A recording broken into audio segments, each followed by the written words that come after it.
Did you ever wonder what would have happened if all of the Hashira were reborn with their memories? What would they do differently this time around? And most importantly, would they be able to avoid their deaths? Well, as the Hashira are reborn, they would be completely confused at first. However, they would soon realize that they are seemingly back in the past with all of their future memories intact. Vowing to themselves to change things this time around and prevent more people from dying, each Hashira would start crafting their new path, awaiting the birth of Tanjiro, which would kick off their ultimate destiny. Now, before explaining the backstory changes, let's answer the most important question. Would the Hashira try to save Tanjiro's family, knowing that Muzan would attack them? While some, like Giyu and Shinobu, would discuss a plan to stop Muzan's slaughter, others, like Obanai and Sanemi, would call it impossible. They would argue that they aren't strong enough to defeat Muzan yet, as they haven't awakened their Demon Slayer marks in this timeline. Fighting Muzan now would be suicide. After much debate, they would make the painful decision not to intervene directly. Finally, the night would come. Giyu would position himself nearby as darkness falls. He would overhear the horrific sounds of Muzan attacking the Kamado family. Knowing he must not interfere to ensure Tanjiro's destiny begins, he waits the entire night. As soon as Tanjiro takes Nezuko and starts running into town, Giyu appears. Confused, Tanjiro stops while Nezuko launches her attack.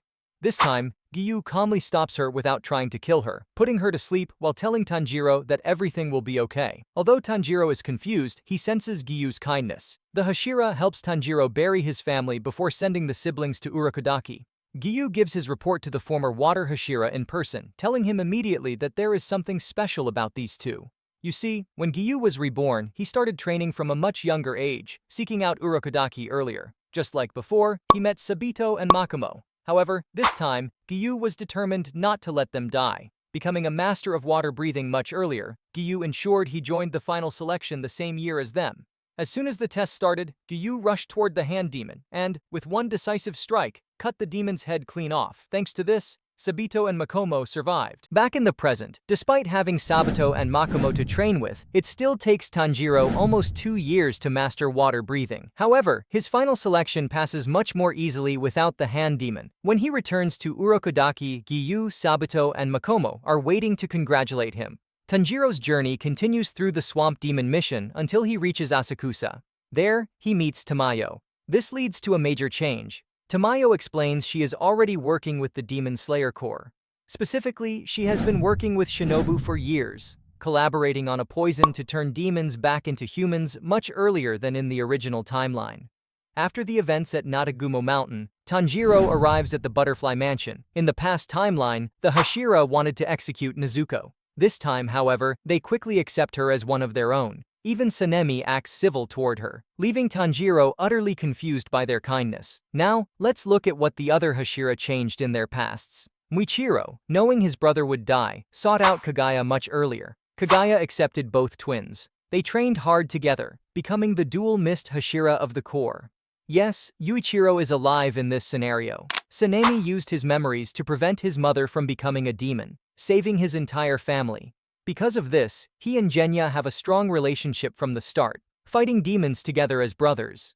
Gyomei sought out Kagaya earlier with his orphans to ensure their safety, becoming a Hashira while keeping the children safe, though Kaigaku still left to seek power, sealing his own fate. Mitsuri had perhaps the happiest change. She didn't waste time looking for a husband, knowing she and Obanai were meant to be. She devoted that time to mastering love breathing. In this timeline, she and Obanai are already an official couple. Obanai also fled his abusive family much earlier, joining the Corps before he could be permanently scarred. However, not everyone succeeded. Shinobu's attempts to save her sister, Kanai, were fruitless. Despite training earlier and using her future knowledge of Doma, the outcome of their first encounter remained tragic. Kanai sacrificed herself to save Shinobu from a fatal blow. This failure only reinforced Shinobu's hatred, pushing her to work with Tamayo even harder to create the ultimate anti-Muzan drug. Back in the present, the group prepares for the Mugen train. This time, Rengoku is calm. He knows exactly where Enmu is hiding, but intentionally leaves the lower-ranked demon to Tanjiro, Zenitsu, and Inosuke as training. After Enmu is defeated and the train derails, the real threat arrives: Akaza.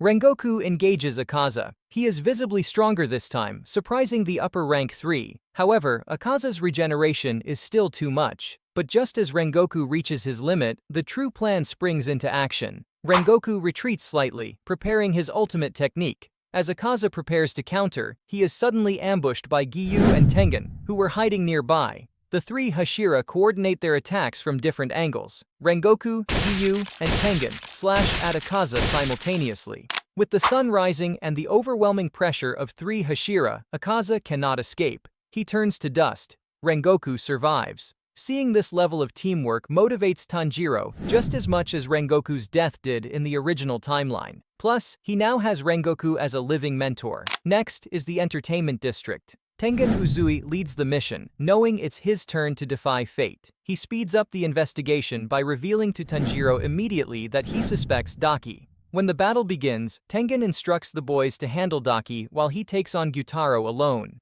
Tanjiro manifests his Demon Slayer mark, and Nezuko transforms, allowing them to defeat Daki easily. Meanwhile, Tengen battles Gyutaro, determined not to lose a hand or eye this time, and spurred on by sensing Tanjiro's mark awakening, Tengen manifests his own mark, musical notes appearing on his face. With this power boost, he slices through Gyutaro's neck cleanly, suffering no permanent injuries. Tengen survives, fully capable of fighting in the final battle. Next up, the Swordsmith Village. The major change here is that both Yuichiro and Muichiro are present.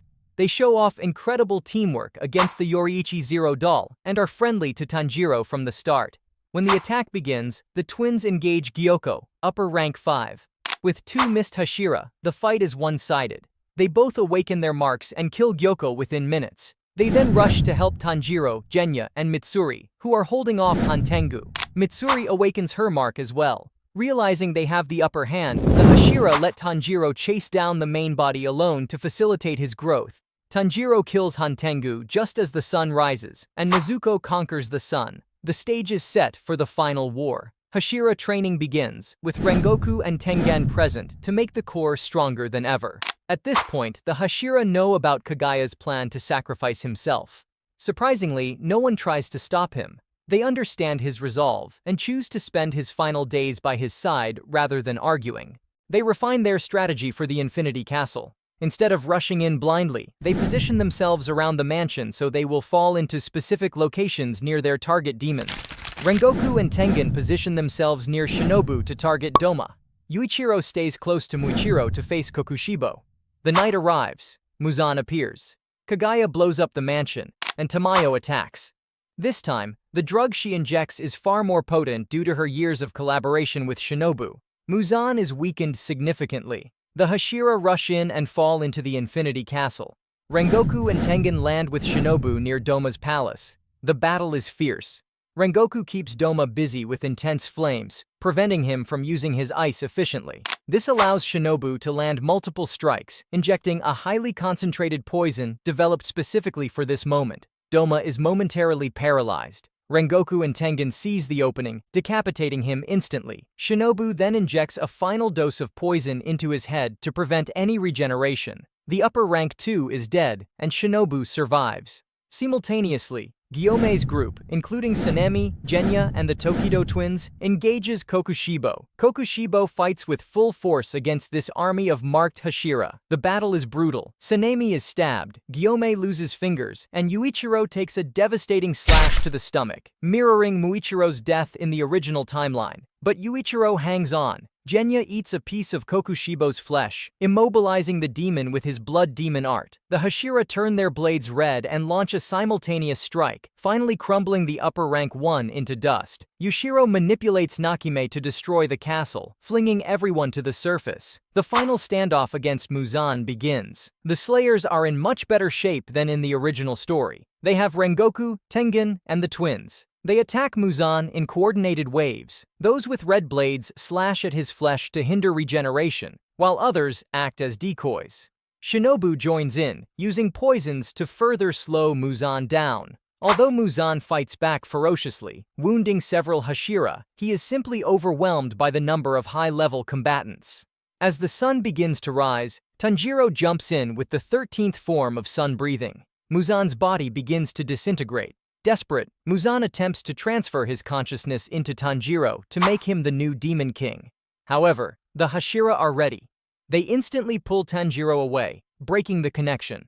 Sanemi, Giyu, and Guillaume pin down Muzan's final giant baby form under the burning sun until it completely turns to ash. The era of demons is over. In this timeline, every single Hashira survives the final battle. They tend to their wounds and look toward a peaceful future, finally free from the curse that bound them for so long.